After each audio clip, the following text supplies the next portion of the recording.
ഇന്നത്തെ സ്പെഷ്യൽ എന്ന് പറഞ്ഞു കഴിഞ്ഞാൽ ഈ ഇളക്കിക്കൊണ്ടിരിക്കുന്ന സാധനമാണ് ഈ കക്കാമണ്ട എന്ന് പറയും. ചിക്കൻ്റെ നല്ല ഫ്രഷ് ലിവർ ഇല്ല ഗിസാർഡ്സ്, അതായത് കക്കാമണ്ടല മണ്ടയാണുണ്ട് ഈ സാധനം, അതിവിടെ ഉണ്ടാവുന്നു. പിന്നെ കുറച്ച് പയറുപ്പേരി ഉണ്ട്. അപ്പോൾ പയറുപ്പേരി ഓൾറെഡി ആയി. വേണ്ട തേങ്ങ ഇട്ടിട്ട് മുളക് പൊടിയൊക്കെ ഇട്ടിട്ട് അങ്ങനത്തെ ഒരു പയർ.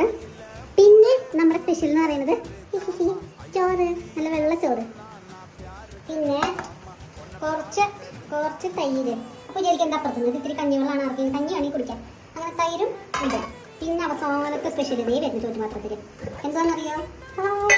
ഇതാണ് ഉണക്കമീൻ. ഈ ഉണക്കമീൻ നമ്മൾ ഇച്ചിരി ചതച്ച മുളകൊക്കെ ഇട്ടിട്ട് ഉണ്ടാക്കിയേക്കുന്നത് ഡിന്നർ സ്പെഷ്യൽ. ഇനി ബ്രേക്ക്ഫാസ്റ്റ് ഇതിന്റെ വലുതും ബാക്കി ഉണ്ടെങ്കിൽ തിന്നണം, ഇല്ലെങ്കിൽ അപ്പം നോക്കാം.